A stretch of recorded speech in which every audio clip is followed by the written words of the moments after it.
the Cambridge police acted stupidly. If you are a police department, the last thing you want to hear the President of the United States say is that you behaved stupidly.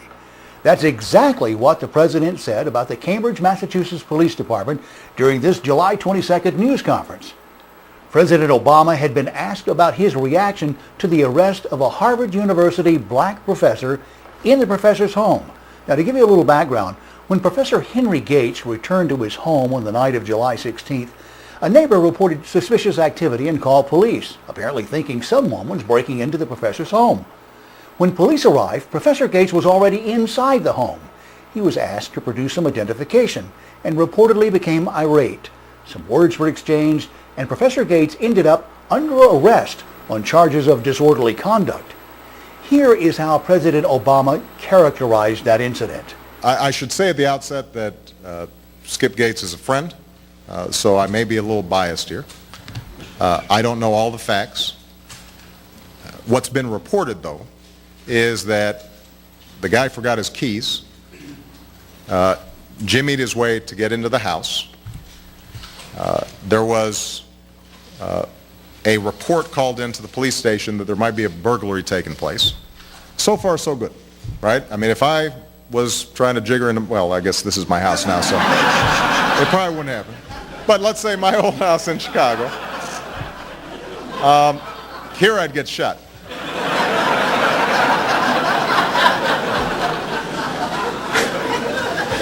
But so far, so good. They're reporting, the police are doing what they should, there's a call, they go investigate what happens. My understanding is, at that point, Professor Gates is already in his house. The police officer comes in. I'm sure there's some exchange of words, but my understanding is that Professor Gates then shows his ID to show that this is his house. And at that point, he gets arrested for disorderly conduct, charges which are later dropped. Now, I don't know, not having been there and not seeing all the facts, what role race played in that, but I think it's fair to say, number one, any of us would be pretty angry. Number two, that the Cambridge police acted stupidly in arresting somebody when there was already proof that they were in their own home. And number three, what I think we know separate and apart from this incident is that there is a long history in this country of African Americans and Latinos being stopped by law enforcement disproportionately. And that's just a fact. As you know, Lynn, when I was in the state legislature in Illinois, we worked on a racial profiling bill because there was indisputable evidence that blacks and Hispanics were being stopped disproportionately. And that is a sign, an example of how, race remains a factor in the society. That doesn't lessen the incredible progress that has been made. I am standing here as testimony to the progress that's been made. And yet, the fact of the matter is that this still haunts us. And even when there are honest misunderstandings, the fact that blacks and Hispanics are picked up more frequently and oftentimes for no cause casts suspicion even when there is good cause. And that's why I think the more that we're working with local law enforcement to improve policing techniques so that we're eliminating potential bias, the safer everybody's going to be. The charges have been dropped against Professor Gates, who is now demanding an apology from police. Some of the bloggers I've been in contact with claim that police did nothing wrong. They refer to a police report that indicates that Professor Gates began shouting at the officer when the officer arrived to investigate a possible break-in. And when the officer asked the professor for some identification, the professor escalated the situation by becoming vocal and uncooperative. Now, granted, we didn't have the whole story, nor did President Obama when the president called the Cambridge Police Department's behavior stupid. What is clear is that this incident got way out of hand and lingered on far too long.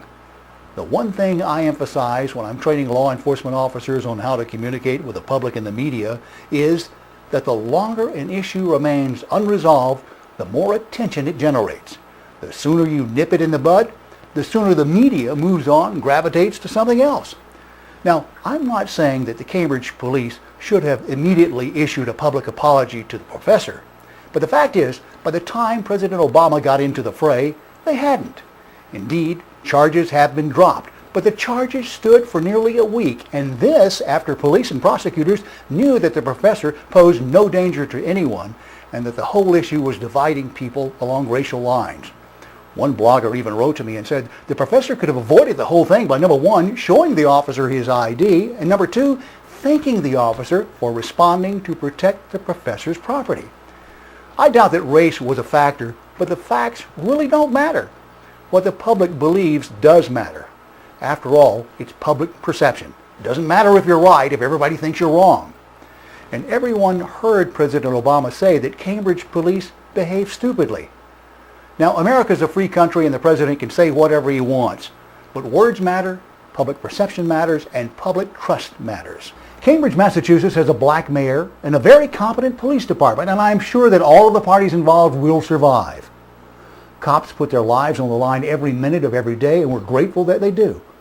But police need to do at least as good a job of building their image and building their credibility as they do in protecting the public. And let's hope this doesn't mar the reputation of a good professor and a good police department.